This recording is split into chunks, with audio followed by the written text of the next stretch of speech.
बांग्लादेश पहले बंगाल था। बंगाल के दो टुकड़े हुए, ईस्ट बंगाल और वेस्ट बंगाल। राजा शशांक वहां के राजा हुआ करते थे।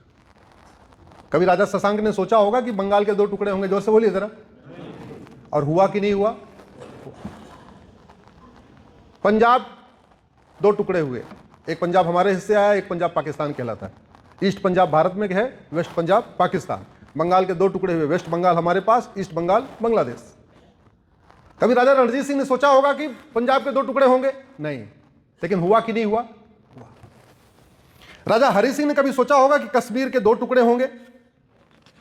लेकिन हुआ कि नहीं हुआ? हुआ।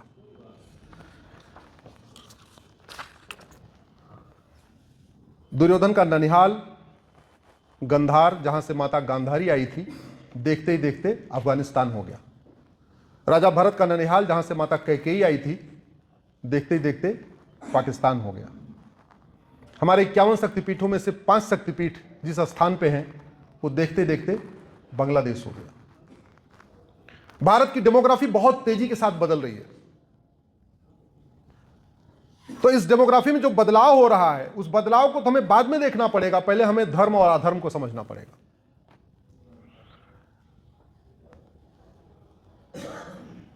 हम सत्य और अहिंसा की बात करते हैं, लेकिन सत्य और अहिंसा से बहुत ऊपर है धर्म।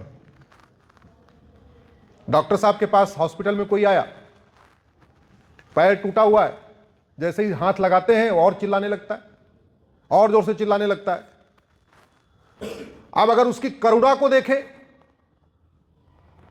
तो उसको छोड़ देना चाहिए, लेकिन धर्म क्या कहता है?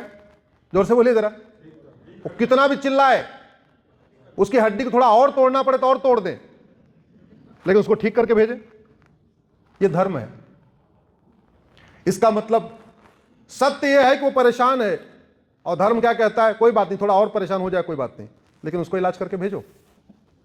तो सत्य से ऊपर धर्म है, और धर्म का उल्टा अधर्म। धर्म में तीसरी कोई कैटेगरी नहीं है। लिंग में 3 कैटेगरी है, पुल्लिंग, स्त्रीलिंग और नपुंसकलिंग। लेकिन धर्म में कोई 2 ही कैटेगरी है, धर्म और अधर्म। और जो व्यक्ति धर्म के साथ नहीं है, वो क्या है?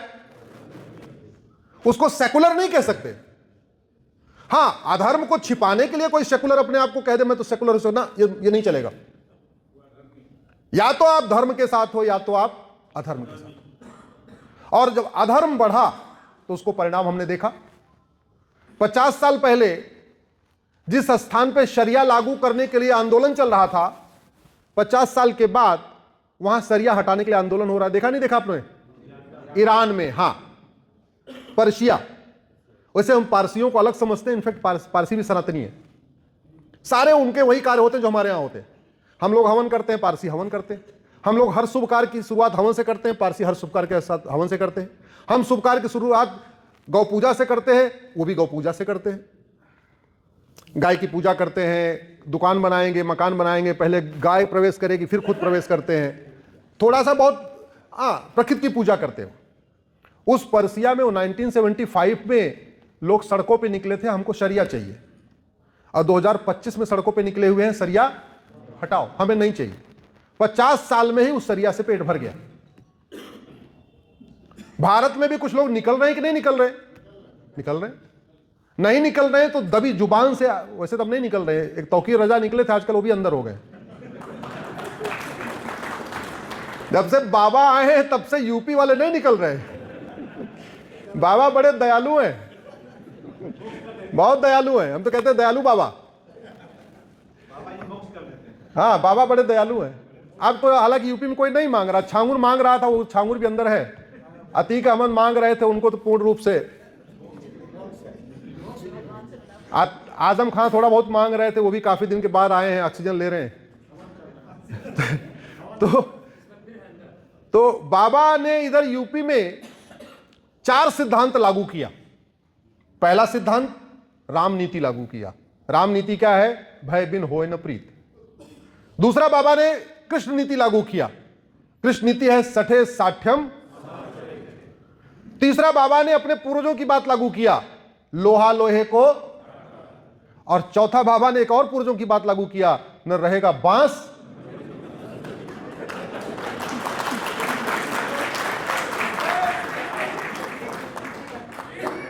देखो आप लोग तो यहीं के रहने वाले हो, आपको ज्यादा बाबा के बारे में पता होगा। हम तो दूर से बैठे बैठे सोच रहे हैं कि बाबा ने क्या क्या किया। माला और भाला ठीक है। तो यमन पहले शांत समृद्ध खुशहाल था, आज की डेट में अशांत है। कांगो शांत समृद्ध खुशहाल था, अब अशांत है। ईरान शांत समृद्ध खुशहाल था, अब अशांत है। इराक शांत समृद्ध खुशहाल था, अशांत है। सूडान अशांत है, इजिप्ट अशांत है, सीरिया अशांत है, बांग्लादेश अशांत है, फिलीपींस अशांत है, सोमालिया अशांत है, पाकिस्तान अशांत है, नाइजीरिया अशांत है, तजाकिस्तान अशांत है, अफगानिस्तान अशांत है। इस पूरी की पूरी अशांति में एक कॉमन है कि पहले यहां सनातन था और सनातन कमजोर हुआ और सनातन खत्म हुआ तो समृद्धि खत्म हुई, सनातन खत्म हुआ तो शांति खत्म हुई, सनातन खत्म हुआ तो खुशहाली खत्म हुई और सनातन खत्म हुआ अशांति बढ़ गई। गंधार शांत समृद्ध खुशहाल था, अब अशांत है। कुंभा शांत समृद्ध खुशहाल था, अब अशांत है। पर्शिया शांत समृद्ध खुशहाल था, अब अशांत है। कैकेय शांत समृद्ध खुशहाल था, अब उसको पेशावर कहते हैं। बाल्हिक शांत समृद्ध खुशहाल था, अब वो भी अशांत है। कंबोज शांत समृद्ध खुशहाल था, अब उसको बदक्सा कहते हैं, रोज बम धमाके हो रहे हैं। सुवास्तु शांत समृद्ध खुशहाल था, अब स्वात घाटी बन चुका है, वो भी अशांत है। तक्षशिला पूरी दुनिया का सबसे बड़ा रिसर्च सेंटर हुआ करता था, आचार्य चाणक्य वहाँ प्रोफेसर हुआ करते थे, दुनिया की सबसे बेहतरीन यूनिवर्सिटी थी वहाँ पे तक्षशिला यूनिवर्सिटी, आज की डेट में रावलपिंडी उसको कहते हैं, और वो भी अशांत है। इस पूरी अशांति के पीछे एक सोच है, और वो सोच कैसे पैदा होती है उसका मैं आपको उदाहरण बताता हूं। आप सब लोग यूट्यूब व्हाट्सएप यूज करते हैं, हमारे कार्यक्रम के बाद एक बार गूगल करना डेजिनेटेड टेररिस्ट ग्रुप, तो आपको पूरी दुनिया में 60 आतंकवादी संगठनों की लिस्ट मिलेगी। उनके कुछ के नाम मैं बता रहा हूं आपको।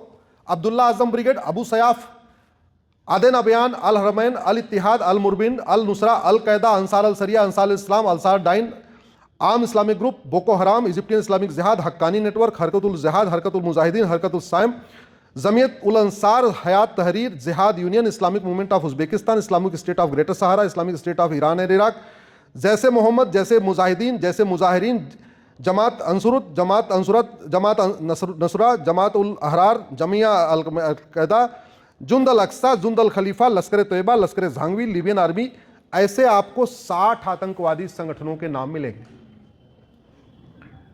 कुछ लोग कहते हैं कि कपड़े से पहचानो, मैं तो कह रहा हूं नाम से ही पहचान लो, नाम से पहचान लो ये 60 आतंकवादी संगठन कौन है। तो जो ये अशांति फैली और जो ये आतंकवादी संगठन बने, इनमें एक चीज कॉमन है कि सबसे पहले वहां पे मदरसा खुला। सबसे पहले क्या खुला? मदरसा। और भारत में मदरसा है कि नहीं है? मुगल 500 साल के शासन में 1000 मदरसे खोले थे, और हमारे वाले मुगलों ने पिछले 75 साल में 3 लाख से ज्यादा मदरसे खुलवा दिए। अंग्रेजों ने 200 साल के शासन में 1000 मिशनरी स्कूल खोला था, और हमारे वाले अंग्रेजों ने लगभग 4 लाख मिशनरी स्कूल खुलवा दिया। आप मुझे बताइए, इस देश का विभाजन किस आधार पे हुआ था? मजहब के आधार पे। धर्म कभी विभाजन कराता ही नहीं है, धर्म जोड़ता है, मजहब धर्म के आधार पे कभी विभाजन हो ही नहीं सकता, धर्म तो सबको जोड़ देता है। जब मुगल चले गए तो मदरसा होना चाहिए क्या? जोर से बोलिए। जब अंग्रेज चले गए तो मिशनरी स्कूल होना चाहिए क्या? दुर्भाग्य देखिए, मुगलों ने 1000 मदरसे खोले, अब 3 लाख हो गए। अंग्रेजों ने 1000 मिशनरी स्कूल खोला, अब 4 लाख हो गए। और इसमें सबसे बड़ा ब्लंडर किया है संविधान की शपथ लेने वाले सांसदों, विधायकों, मंत्रियों और जजों ने, जिन्होंने संविधान की गलत व्याख्या किया, और यह व्याख्या अभी तक चल रही है। इस व्याख्या को ठीक करना पड़ेगा। भारत के संविधान का आर्टिकल 27 कहता है, मजहब को प्रमोट करने के लिए सरकार 1 रुपए खर्च नहीं कर सकती। धर्म को प्रमोट करने पे कोई रोक नहीं, ध्यान रखिएगा, धर्म को प्रमोट करने पे कोई रोक नहीं है, मजहब को प्रमोट करने पे संविधान रोक लगाता है। आप इसको ऐसे समझिए, सारी बातें संविधान में नहीं लिखी हुई हैं। जैसे संविधान में कहीं नहीं लिखा है भोजन करना, फिर भी आप भोजन करते हैं कि नहीं करते? संविधान में कहीं नहीं लिखा कपड़ा पहनो, कपड़ा पहन रहे नहीं पहन रहे। संविधान में कहीं नहीं लिखा सुबह सुबह नहाना, नहाते हैं। कहीं नहीं लिखा है कि त्योहार मनाओ, त्योहार मनाते हैं। कहीं नहीं लिखा हुआ व्रत करो, व्रत करते हैं। कहीं नहीं लिखा दान पुण्य करो, दान पुण्य करते हैं। जो हम सामान्य स्थितियों में करते हैं वो संविधान में कोई बात नहीं लिखी हुई है। संविधान में वो बातें लिखी हुई हैं जिसको हम सामान्य स्थितियों में नहीं करते। संविधान में कहीं नहीं लिखा हुआ कि डॉक्टर के पास कोई पेशेंट जाएगा, इनको इलाज करना है, ऐसा कुछ लिखा ही नहीं।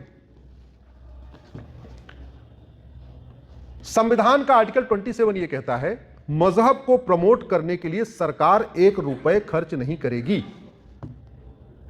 आप मुझे बताओ, मदरसे में मजहब को प्रमोट किया जाता है या सर्वधर्म समभाव को प्रमोट किया जाता है? क्या मदरसों में वसुधैव कुटुंबकम को प्रमोट किया जाता है? क्या मदरसों में सर्वमंगल मांगल्य को प्रमोट किया जाता है? क्या मदरसों में भारत की संस्कृति को प्रमोट किया जाता है? क्या मदरसों में भारत की परंपरा को प्रमोट किया जाता? नहीं। फिर भी सरकारें मदरसों को अनुदान भी दे रही हैं, मदरसों को वेतन भी दे रही हैं, फंडिंग भी कर रही हैं। और आपके यहां तो एक व्यक्ति ब्रिटेन में बैठा था, पता नहीं कहां बैठा था, वो भी मदरसे में टीचर बना हुआ था। अब उसकी जांच वांच चल रही है। आर्टिकल 28 कहता है किसी भी सरकार द्वारा मान्यता प्राप्त स्कूल में या सरकारी स्कूल में मजहबी तालीम नहीं होगी। याद रखिएगा, फिर से धार्मिक शिक्षा देने पर रोक नहीं लगाई। किस पे रोक लगाई? मजहबी तालीम पे। आर्टिकल 29 कहता है सबको अपनी अपनी रीतियां मानने का अधिकार है, लेकिन ध्यान रखिएगा कुरीतियों का नहीं। संविधान किसकी इजाजत दे रहा है? रीतियों की, कुरीतियों की नहीं। आर्टिकल 30 में कहा गया जो बहुत संख्या में कम है वो अपना स्कूल खोल सकते हैं। ब्लंडर कहां हुआ? संविधान की व्याख्या करने वाले माननीय सुप्रीम कोर्ट के जजों से और हमारे केंद्रीय मंत्रियों से और या सांसदों से। आर्टिकल 30 यह कह रहा था कि जो भारत में अल्पसंख्यक हैं वो अपना एजुकेशन इंस्टीट्यूशन खोल सकते हैं। पता नहीं कहां से उनको उसमें रिलीजन दिख गया कि एजुकेशन इंस्टीट्यूशन को जज साहब उन्होंने रिलीजियस एजुकेशन इंस्टीट्यूशन समझ लिया। मैं आपके सामने ये संविधान, मेरे पास ये असली वाला संविधान है, नकली वाला नहीं है, खाली वाला नहीं है। मैं सबसे कहता हूं आर्टिकल 27, 28, 29, 30 को पढ़ो। आर्टिकल 30 भारत में माइनॉरिटीज को एजुकेशन इंस्टीट्यूशन खोलने की इजाजत देता है, रिलीजियस एजुकेशन इंस्टीट्यूशन नहीं।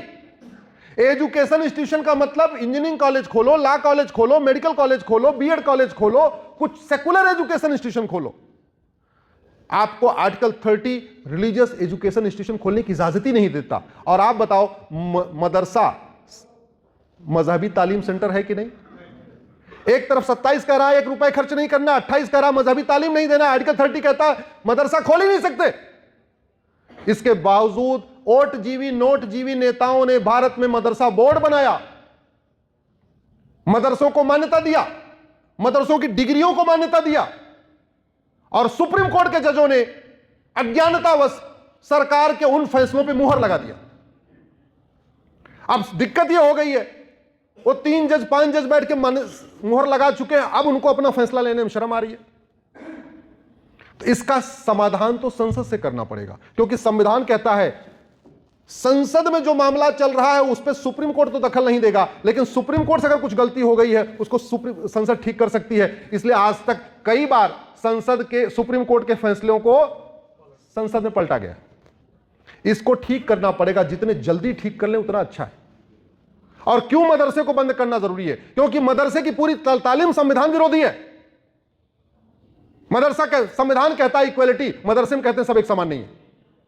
संविधान कहता है जेंडर जस्टिस, जेंडर इक्वलिटी, महिला पुरुष एक समान है, मदरसा कहता नहीं सब एक समान नहीं है। संविधान कहता है यूनिटी, नेशनल इंटीग्रेशन, फ्रेटर्निटी, राष्ट्र प्रथम, मदरसा कहता है राष्ट्र प्रथम के कोई कॉन्सेप्ट ही नहीं है। संविधान कहता है article 14 equality before law, equal protection of law, संविधान मदरसा कराना सब एक समान नहीं है। आर्टिकल 17 कहता छुआछूत खत्म करो, मदरसे में छुआछूत सिखाया जाता है। अरे समझिए जरा कितना बड़ा खतरा है। अभी एक वीडियो आया और वो सारे मदरसों में यही बात सिखाई जाती है। उससे पूछा गया मौलवी से कि बलात्कार ज्यादा जघन्य अपराध है कि मूर्ति पूजा? तो मौलवी ने क्या बोला जानते हैं? जिस देश में 3 लाख स्कूलों में यह सिखाया जा रहा हो कि मूर्ति पूजा बलात्कार से भी ज्यादा जघन्य अपराध है, उस देश का भविष्य क्या होगा? आपने कभी सोचा क्या? इसलिए कहता हूं, एक भी मदरसा छूटा तो सुरक्षा चक्र टूटा।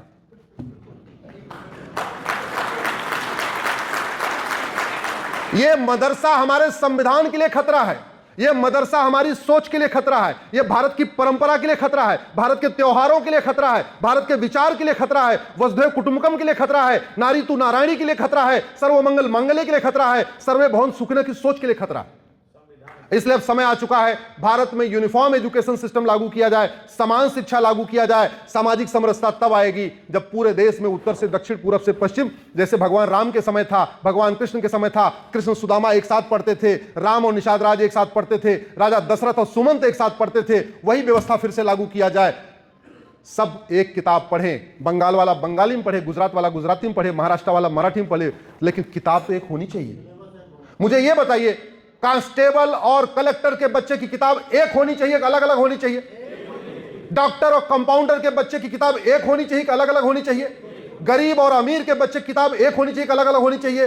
अगर हमें एक भारत श्रेष्ठ भारत बनाना है, सामाजिक समरसता को मजबूत करना है, इस देश में यूनिफॉर्म एजुकेशन सिस्टम लागू करना पड़ेगा। इसके लिए मैं कोर्ट में लड़ रहा हूं, आप लोगों से आग्रह कर रहा हूं, इस विषय पर लिखना शुरू करिए, बोलना शुरू करिए, क्योंकि यह विदेशी एजुकेशन सिस्टम हमारे लिए बहुत बड़ा खतरा है।